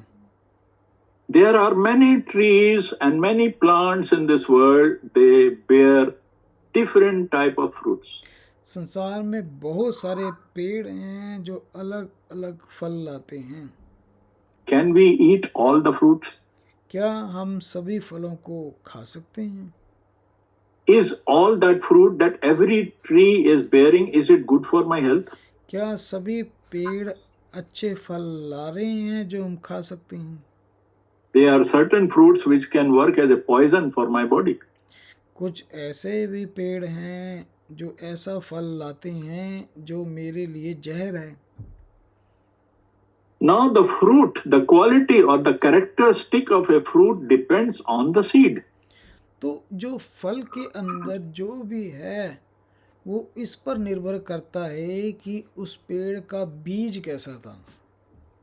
Based on the seed, the tree will grow. जैसा उस पेड़ का बीज होगा उस पर निर्भर करेगा फल का। The tree will grow according to the type of seed. तो पेड़ वही पेड़ वैसा ही बढ़ेगा जैसा उसका बीज होगा। And if the seed was bad, the tree is bad and the fruit also will be bad. अगर बीज ही बुरा था तो पेड़ बुरा निकलेगा और पेड़ बुरा निकला तो उसका फल बुरा निकलेगा। Now you see the same thing Jesus is explaining here in verse 17 and 18. तो यही चीज जो है प्रभु बता रहे हैं 17, 18, 16, 17, 18 In 17th and 18th verse. Okay बदन 17 और 18। Even so, every good tree bears good fruit, but a bad tree bears a bad fruit. इसी प्रकार हर एक अच्छा पेड़ अच्छा फल लाता है और निकम्मा पेड़ बुरा फल लाता है। Why Jesus is saying so? तो प्रभु ये क्यों कह रहे हैं? From where he is talking about good tree and bad tree? तो प्रभु क्यों कह रहे हैं अच्छा पेड़ और बुरा पेड़? Because when the good tree grows and the bad tree grows, before they become tree, there was a seed. क्योंकि अच्छा पेड़ और बुरा पेड़ बनने से पहले वो एक बीज थे। From the seed going to the ground, and every seed has a life according to the character of that seed. तो हर एक बीज के अंदर उसका अपना अपना स्वाद, अपना अपना स्वभाव खूबी थी। There is a seed which can take us to heaven, and there is a seed which can take us to death and hell. तो एक बीज हमें स्वर्ग लेके जा सकता है और दूसरा बीज हमें नरक लेके जा सकता है। If we go back to Genesis, अगर हम उत्पत्ति में वापस जाएं, we have seen two seeds there. वहां पर हम दो तरह का बीज देखते हैं। And God himself said प्रभु ने खुद कहा that one seed will bring the life, कि एक बीज से जीवन आया and another seed bring the death. और दूसरा बीज मौत लाया। And since that both these seeds started growing together, और दोनों ही बीज इकट्ठे ही बढ़े, some were leading to life and some leading to death. और एक जीवन की ओर बढ़ा, एक मृत्यु की ओर। In this world, as long as this world exists, as long as new birth and new heaven doesn't happen, both the seeds are growing together and both the trees are producing different fruits. और जब तक नया आकाश नई पृथ्वी नहीं बन जाती, तब तक ये दोनों ही बढ़ते रहेंगे। And in 18th verse he says, a good tree cannot bear bad fruit, or a bad tree cannot bear good fruit. 18 आयत में अच्छा पेड़ बुरा फल नहीं ला सकता और निकम्मा पेड़ अच्छा फल नहीं ला सकता। But they will grow together as far as this world goes on. और परंतु ये दोनों ही बढ़ते रहेंगे जब तक ये वाला संसार है। But end of the day, लेकिन न्याय वाले दिन God is going to bring judgment. प्रभु न्याय करेगा। God is not going to sleep on this for eternity. No. परमेश्वर यहाँ हमेशा हमेशा के लिए सोया नहीं है। God has given enough time to the mankind, to this world, to bring correction. परमेश्वर ने इस संसार को बहुत ज़्यादा समय दिया है सुधरने का। And God knows all his people who will take the correction. प्रभु उनको भी जानता है जो लोग सुधरेंगे। And he knows them also who will never take correction. और प्रभु उनको भी जानता है जो कभी भी सही नहीं होंगे। And when he knows they will never take correction, why God should waste time for the sake of good people to suffer in this world? तो प्रभु जानता है उन लोगों को जो कभी नहीं सुधरेंगे, तो प्रभु समय खराब क्यों करेगा अपने अच्छे लोगों के लिए भी। He will not waste a single moment when he knows this person, the rest of the people, they are not going to be corrected, they don't want to be corrected, they will never obey, then God will take his people from this world. और जब प्रभु देखेगा कि ये लोग अब नहीं तौबा करेंगे, नहीं सुधरेंगे, तो प्रभु एक सेकंड भी नहीं मिस करेगा। When the last soul is added up to the flock of God, to the flock of the Lord, God will not waste a single moment, and then sudden destruction will fall on this world. जब आखिरी चुनी हुई रूह प्रभु में आ जाएगी, सुधार में आ जाएगी, तो उसी वक्त विनाश आ जाएगा। प्रभु समय खराब नहीं करेगा। We read in the book of Revelation, हम प्रकाशित वाक्य की किताब में पढ़ते हैं, after the great tribulation, एक बहुत बड़े विनाश के बाद, end of the great tribulation, जब विनाश का अंत होगा, end of the 7-year period, वो 7 साल का अंत होगा, the grace of God will be removed from this earth. इस संसार पर प्रभु का अनुग्रह उठ जाएगा, then the judgment will fall. Judgment of God will fall on this earth. तो इस संसार में परमेश्वर का न्याय आएगा, That will be under the sixth seal. जो कि छठी मोहर के अंदर होगा। That is described as the great and the dreadful day of the Lord in the book of Malachi chapter 4. जो मलाकी 4 में लिखा हुआ है उस भयंकर और भयानक दिन के पहले। In the 19th verse, here he says in Matthew 7 and 19, Matthew 7:19. Which chapter, brother? 19. Same chapter. We were continuing so far. We done up to 18th verse. Now we are reading 19th verse. और 7 की 19 में हम जा रहे हैं, मत्ती की इंजील में ही। So now, see, we are comparing the periods with the words of Jesus Christ here. We are this is all word of God. This is all connected to various events of present and the past. तो ये परमेश्वर का वचन है जो आपस में जुड़ा हुआ है बीते समय का और आगे का। In the 19th verse he says, every tree that does not bear good fruit is cut down and thrown into the fire. जो पेड़ अच्छा फल नहीं लाता वो काटा और आग में डाल दिया जाता है। This is the judgment of God. ये परमेश्वर का न्याय है। He will not tolerate the bad fruit for all times, for everlasting, for eternity. No. तो ये बुरे फल को हमेशा का समय नहीं देगा प्रभु। That's why in verse 20 Jesus says, इसीलिए 20 आयत में प्रभु ने बोला, therefore by their fruits you will know them. इस प्रकार उनके फलों से तुम उन्हें पहचान लोगे।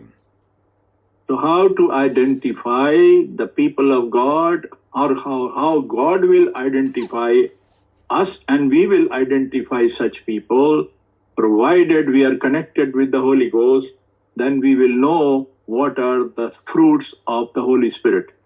तो हम कैसे पहचानते हैं, या परमेश्वर कैसे पहचानता है ऐसे फलों को जो पवित्र आत्मा हमें दिया गया है, वो हमें ये प्रकाशन समझ देता है ऐसे फलों को पहचानने की।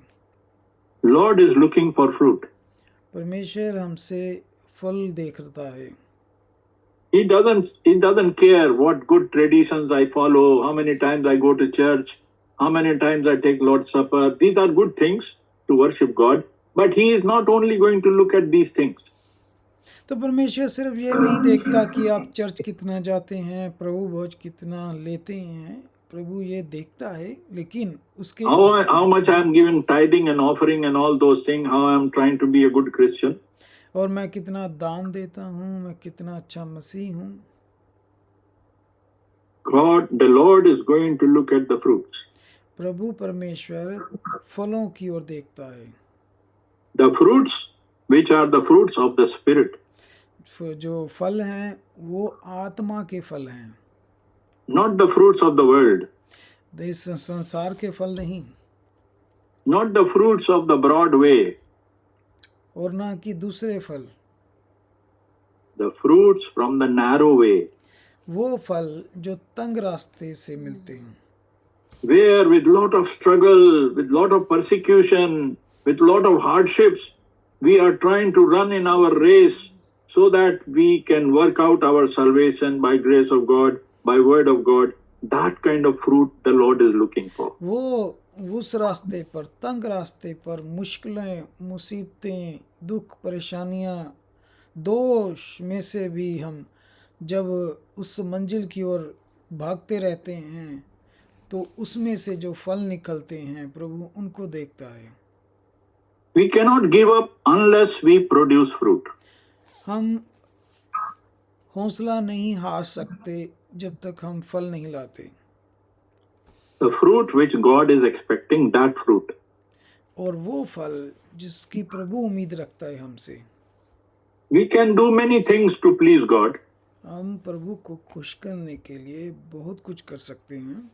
having a great hope that the Lord is going to appear for me one day in heaven and I will go in rapture, a great hope because I was baptized in His name, I took Lord's Supper, I give my tithe and offering, I've been going to church, I know the message of the hour, I know everything, and I am carrying a hope that Lord will definitely take me.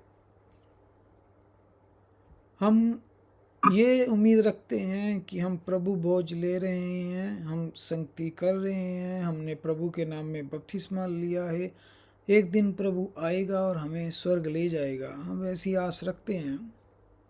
This is good to have this hope, this is good to do this thing because this is word of God. ये बहुत अच्छी बात है ये विश्वास रखना, क्योंकि प्रभु का वचन भी यही कहता है। But end of the day, if we don't produce the fruit, लेकिन अंत के समय में जब हमारे पास फल नहीं हुए, then all this is a waste. This will not take us to heaven. तो ये सब व्यर्थ हो जाएगा, हम स्वर्ग नहीं जा पाएंगे। We must produce the fruit of the Spirit from our lifestyle, from our life, and show it to the world. The Lord already can see. हमें अपने रोजाना के जीवन में वो फल दिखाने हैं। And the fruits are always visible. The fruits are not hidden. और जो फल है कोई छुपे हुए नहीं रहते, वो नजर आते हैं। When a gardener goes to a garden, when the owner of the garden or goes to a garden and he looks at the trees, the first thing he look for is the fruit.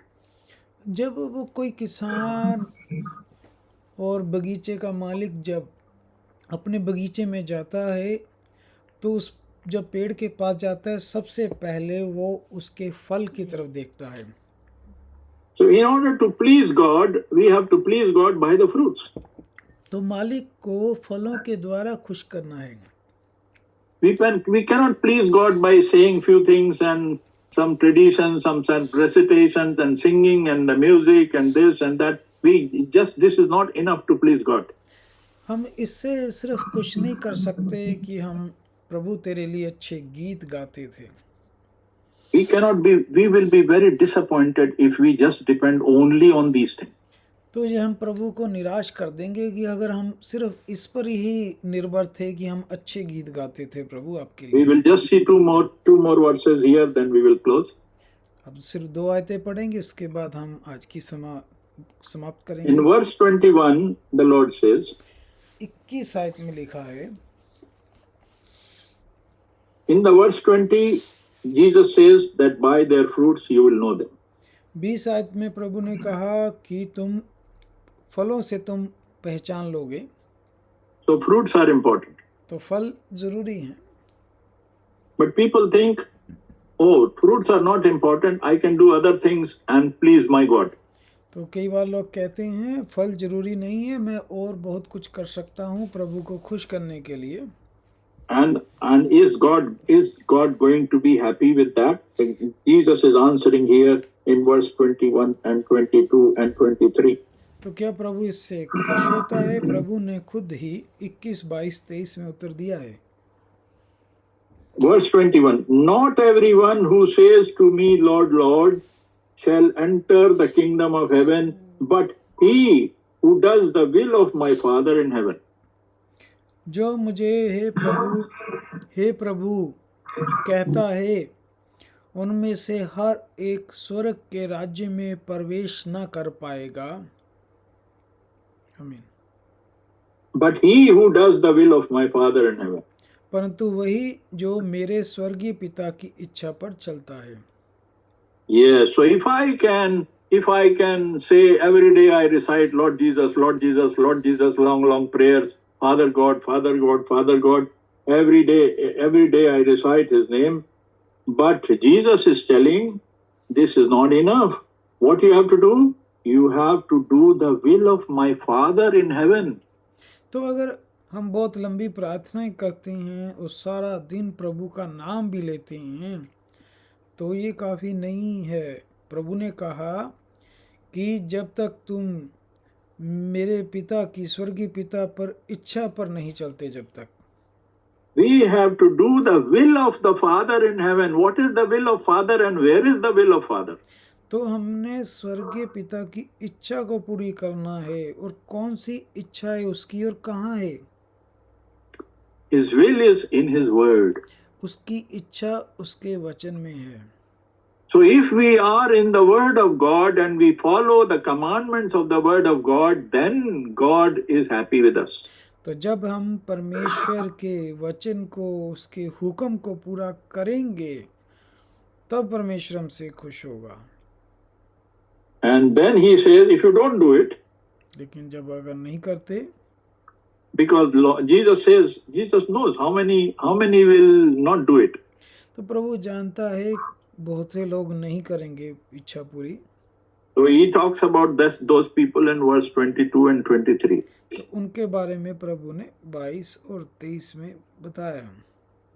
He says, many will say to me in that day, which day? On the day of judgment. और उस दिन आकर, किस दिन? न्याय वाले दिन आकर, Lord, Lord, have we not prophesied in your name? We have not cast out demons in your name, and we have done many wonderful works in your name. They will ask, they will plead, they will cry in front of Lord. This is what Jesus is saying. उस दिन बहुत सारे लोग मुझसे कहेंगे, हे प्रभु, हमने तेरे नाम से भविष्यवाणियां, तेरे नाम से दुष्ट आत्मा नहीं की। लोग प्रभु के आगे रोएंगे, चिल्लाएंगे। ये लिखा है। And you see how Jesus will answer them. और आप देखिए प्रभु ने उनको उत्तर क्या दिया। Then I will declare to them, I never knew you. Depart from me, you who practice lawlessness. तो प्रभु ने देखिए उनको क्या उत्तर दिया। तब मैं उनसे खुलकर कह दूंगा, मैंने तुमको कभी नहीं जाना। ये कुकर्म करने वाले लोगों, मेरे पास से चले जाओ। This is the answer Jesus will give to many people. He says many, not few. Only few will listen. Many will not listen. This is Jesus is declaring here. And what will be the answer for them? I have never known you. Get away from me. तो प्रभु ने देखिए क्या उत्तर दिया।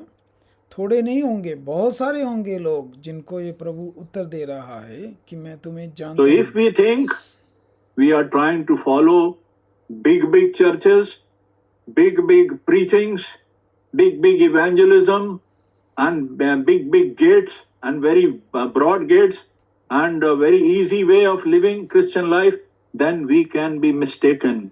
We will be ready to get this answer from Jesus on last day.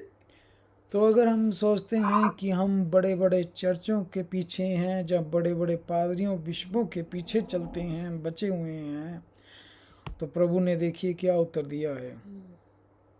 This is a great warning for all of us, brothers and sisters. ये एक बड़ी चेतावनी है सबके लिए भाई और बहनों। We may go through a life of persecution, we may go through a life of difficulty, we may have too many problems physically in this world, but we should never leave the word of God. हमें बहुत सारी दुख मिलेंगे, मुश्किलें मुसीबतें मिलेंगी, लेकिन सच्चे वचन को हम ना छोड़ें। We may do every day worship, every Sunday worship, the best worship we can do in the city, but God is not pleased with that. हम बहुत अच्छी आराधना, भक्ति, उपासना कर सकते हैं हर रोज, हर रविवार, हर चर्च में, लेकिन He says, I am only going to be happy if you produce fruit, the fruit of the Holy Spirit, and that is the will of my Father in heaven. प्रभु ने कहा कि फल चाहिए, और उन फलों से ही तुम पिता को खुश कर सकते हो। After all, we have not come to live in this world forever. उसके बाद हम वापस इस संसार में आएंगे। Sooner or later, we are here for a little time, temporary. हमारे पास थोड़ा समय हो सकता है। We are temporary in this world. We are not here for a long time. हम परमानेंट इस संसार में नहीं है। We are here to fulfill the purpose of God. हम यहाँ परमेश्वर का मकसद पूरा करने के लिए हैं। The purpose of our living in this world is not to not to enjoy the best things of this world, not to have too many children, not to have too many marriages, not to have too many grandchildren, not to have too many houses, not to have too many properties. This is not the purpose of our life, dear brothers and sisters. हमारा जीवन का मकसद ये नहीं है कि इस संसार की बहुत बड़े घर, बहुत बड़ी गाड़ियाँ, शादियाँ, जब बहुत बच्चे ही पैदा करने हैं। If God permits, yes, we will thank God and we will enjoy that. But the first priority is my eternal life, whether my soul is saved or not. अगर प्रभु ये चीज़ें देता है तो प्रभु का बहुत शुक्र है, लेकिन मेरे जीवन का पहला मकसद है कि परमेश्वर को खुश करना, वो फल लाना। I should not be lost in this kind of physical blessings and forget my Lord who is my creator. और मैं इस संसार में आके गुम ना जाऊं और भूल ही जाऊं My प्रभु को। first priority is to save the soul. और पहला मेरा उद्देश्य है कि मैं अपनी उस जान को बचाऊं। I may be running around to save other souls, and if my own soul is lost, what have I gained? हो सकता है मैं दूसरी रूहों को बचाने का प्रयास करता हूं, लेकिन मेरी अपनी ही रूह अगर ना बची हो। Other saved souls will enjoy life in heaven. और दूसरी वही रूहें स्वर्ग में आनंद करेंगी, But my life will suffer, my soul will suffer. लेकिन मेरे खुद का जो है जान वो मुसीबत में होगी। That is why Paul says, work out your own salvation. इसीलिए पौलुस ने कहा अपने अपने उद्धार का कार्य करो। If I am a father or if I am a mother, if I am a husband, if I am a wife, if my soul is not saved, I cannot be a good testimony for my family, for my husband, for my wife, for my children, for my parents, for my friends, for my church. No, I should be a good example for the person next to me, any other person. How will that happen? When I produce the fruit of the Holy Spirit. मैं अगर husband हूँ, पति हूँ, पत्नी हूँ, अगुआ हूँ, लेकिन मैं एक अच्छी उदाहरण नहीं हूँ, एग्जाम्पल नहीं हूँ, अच्छे फल नहीं ला रहा, तो मैं उनको नहीं ठीक कर सकता। The light of God, the light of the Word of God should shine to the world through me. प्रभु का जलाल, प्रभु की रोशनी मेरे द्वारा प्रकाशित हो। This is the purpose why God has kept me alive in this world. ये मकसद है कि प्रभु ने इस संसार में हमें रखा है। I eat 3 times a day. I go out to work. I do all other enjoyments. I look after my family. This is not the complete purpose of my life. मैं 3 टाइम खाता हूँ, मैं परिवार में आनंद मानता हूँ, दोस्तों के साथ घूमता हूँ, यही जीवन का मकसद नहीं है। After all, after few years, this body will go to dust. कुछ समय बाद मेरा ये शरीर वापस मिट्टी में चला जाएगा। What will be preserved for eternity? What? तो अनंत जीवन के लिए मैंने क्या किया? My soul will be responsible where I will spend eternity. तो मेरी फिर जो जान है वो जिम्मेदार होगी। And I am not sure when that day will come.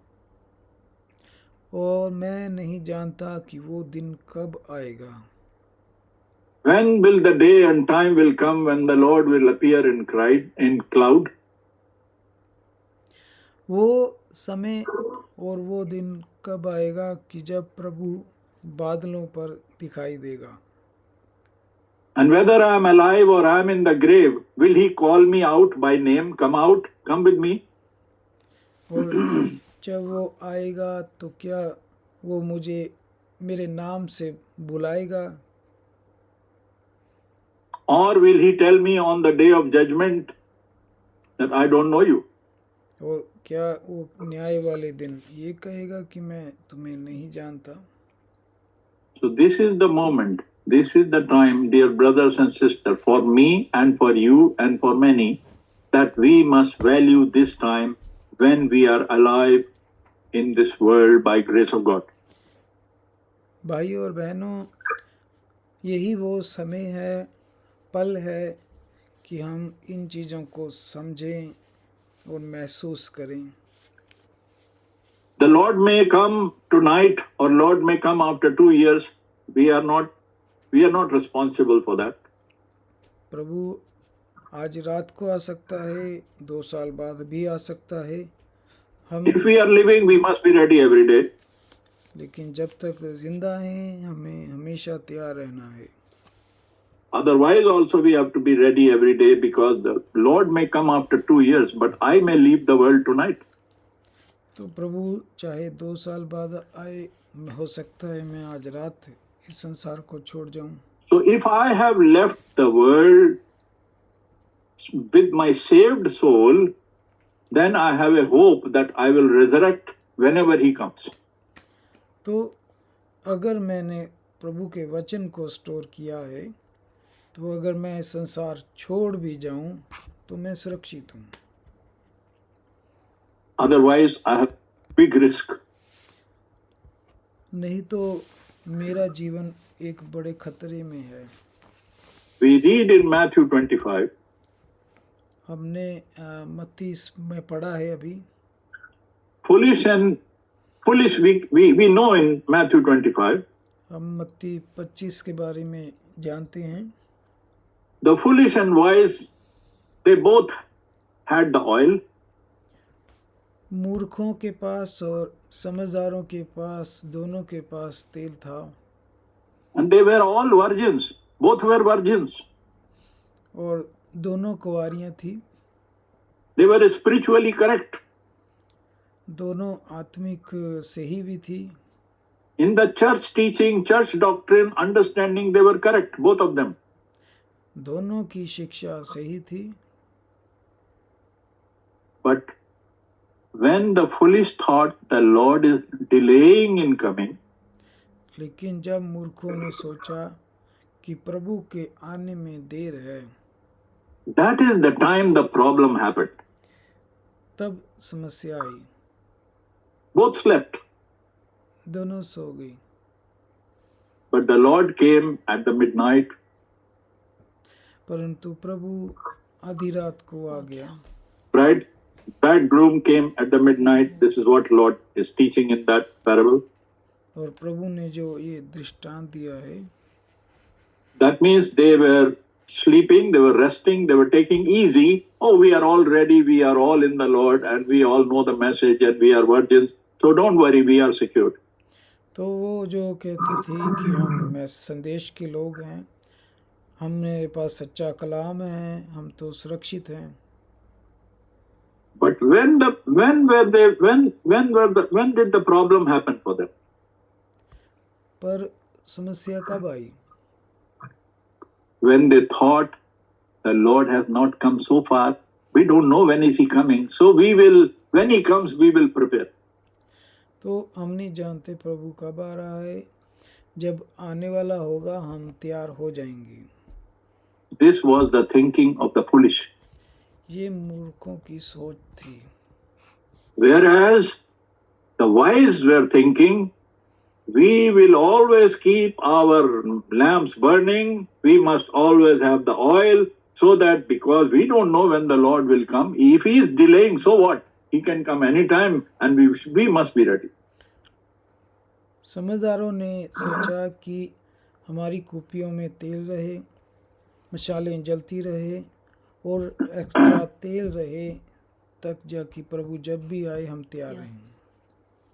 So the lesson for us, brothers and sisters, is तो आज का जो संदेश है भाई और बहनों, we don't worry when the Lord will come. We don't worry about this. हम इसके बारे में चिंतित नहीं है कि प्रभु कब आ रहा है। We cannot regulate his coming earlier or later, or don't come now, don't come up, next 3 months or 6 months. I have too many things to do in my family. I have to do this and that. Lord, please delay. No, I cannot do anything. मैं ये नहीं कह सकता कि प्रभु मैंने अभी बहुत सारे काम करने हैं, थोड़ा दो रुक के आए प्रभु। There is no work which is more important to save my soul. इससे अच्छा ज़्यादा ज़रूरी कार्य नहीं कि मैं अपनी सोल को बचाऊं। There is nothing more important for me if my soul is not ready. मेरी सोल अगर तैयार नहीं, इससे ज़्यादा ज़रूरी और कार्य नहीं है भाई और बहनों। This is the sole purpose of my coming into this world, brothers and sisters. भाई और बहनों, यही मकसद है मेरा इस संसार में आने का। This is the purpose for myself and this is the prayer we do for others. यही मकसद है भाई और बहनों मेरा और दूसरों के लिए। We have to stay with this thought every day, every moment, and ask the prayer, Lord, keep me ready, keep me ready. Let me not become careless. Let me not look at the big gate. I should always look at the narrow way and stay with you, Lord, so that I can go with you, Lord. Keep me prepared and keep me humble. So with these words, may the Lord bless you, brother. और प्रभु के आगे प्रार्थना है कि हम प्रभु हलीम रहें, आपके वचन में रहें, और यही प्रार्थना है हमारी प्रभु के आगे। आमीन। Amen. Amen. We will close with the thanksgiving with Brother Rajinder Masi. We will do this prayer and give the thanksgiving to God for His word and for all the things we have done for His glory. And may this be acceptable to God. Brother Rajinder Masi. God bless you. God bless you, brother जी। तो आइए हम सब लोग प्रभु का धन्यवाद करते हुए, अपने सिरों को झुकाते हुए प्रभु का धन्यवाद करते हैं कि प्रभु हमारा महान परमेश्वर है, हमारा राजा है, हमारा आगू है। तो प्रभु हम तेरा धन्यवाद करते हैं कि तेरा नाम सब नामों से उत्तम नाम है। तू ही हमारा उद्धार करता है, तू ही हमारा छुटकारा कराने वाला जीवित परमेश्वर है। हर चीज तूने बनाई है और हमें भी प्रभु जी तूने बनाया है। तेरा धन्यवाद करते हैं इस सुंदर समय के लिए जो तेरे अनुग्रह के द्वारा दिया गया, इसलिए दिया गया कि हम प्रभु जी तेरी महिमा करें, तेरा धन्यवाद करें और तेरे सच्चे कलाम को जो जीवन की रोटी है हम अपने जीवनों में ले सकें। हम तेरे वचन को सुने, उस पे चलें, बहुत सारा फल लाएं और तेरे आज्ञाकार बने रहें। प्रभु तेरा धन्यवाद करते हैं और प्रभु जी तेरा धन्यवाद करते हैं जीवन की सभी मेहरबानियों के लिए जो हमारे जीवनों में तूने किया है।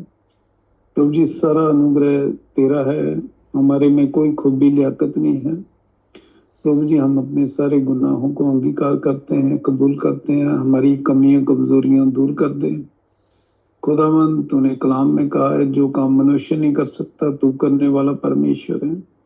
जो तेरे करने वाला खुदावंद तू कर दे, जो हमारे करने वाला हम कर सके, हिम्मत और ताकत दे।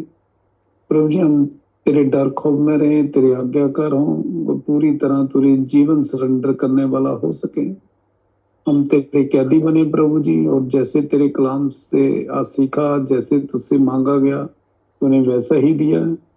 प्रभु जी हम फल लाने वाले भी हो सके प्रभु जी, हमारा जीवन तुझे भाने वाला हो, हमारा चलना बैठना उठना सब कुछ तेरे वचन के मुताबिक हो प्रभु जी। और खुदावंद अपने जीवनों में पहला स्थान तुझे दें प्रभु जी। हर रुकावटें दूर करने वाला तू परमेश्वर है। और प्रभु जी हम तुझसे मांगते हैं जब तक इस जमीन में रहें खुदावंद हम हर वक्त तैयार पाए जाएं, हमारी कमरें बदी रहें और हमारे दिए जलते रहें। जब तू आए पूरी तरह तैयार पाए जाएं और कोई भी चीज हमें तेरे प्रेम से लग ना करने पाए प्रभु। तू ही हमारा शरण स्थान है, तू हमारी मजबूत चट्टान है खुदावंद।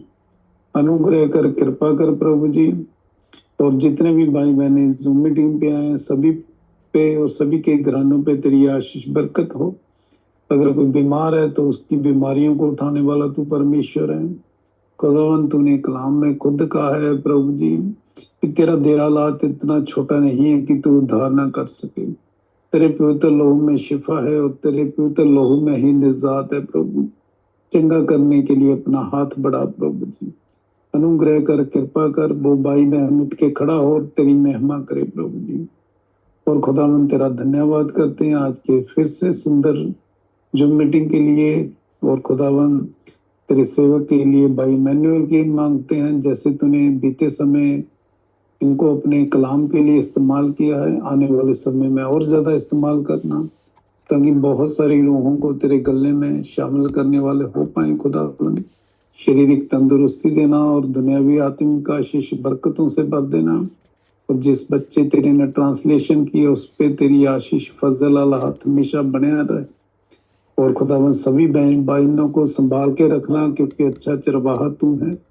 जब हम फिर मिले प्रभु जी, तेरी धन्यवाद करें, तेरी महिमा करें, और हमारे जीवनों में खुदावन सदा तेरी महिमा और जलाल पाता रहे। हमारे जीवनों में तेरा नाम अनुग्रह करना, कृपा करना। और प्रभु जी तेरा हर समय धन्यवाद करें, तेरे आज्ञाकार रहें, तेरा सीरियस रहें, तेरे साथ सीरियस रहें। और खुदावन हमें तैयार कर, तैयारी वाला आत्मा दे, और तेरा पवित्र आत्मा प्रभु जी हमें गाइड करे प्रभु जी। हमें तेरी जरूरत है, तू ही हमारा सहारा है, मददगार है प्रभु जी। दया कृपा करना। और खुदावन जैसे तूने कलाम में कहा, मांगो तो तुम्हें दिया जाएगा। प्रभु जी हम तुझसे मांगते हैं कि खुदावन हमसे जुदा ना होना और अपने कदमों में हमें बनाए रखना प्रभु जी। हमारे पे क्रोधित ना होना, अपना फजल वाला हाथ रखना प्रभु जी। हम सिर्फ तेरी महिमा करें, तेरा धन्यवाद करें। हमारे जीवनों में तुम बढ़े तो हम घटे प्रभु जी। हम हलीम बने प्रभु जी। अनुग्रह करना, कृपा करना, तेरा धन्यवाद हो। सारी दुआ को मांग लेते हैं और पा लेते हैं प्रभु जी, तेरे पवित्र जलाली नाम प्रभु यीशु मसीह के नाम से, आमीन।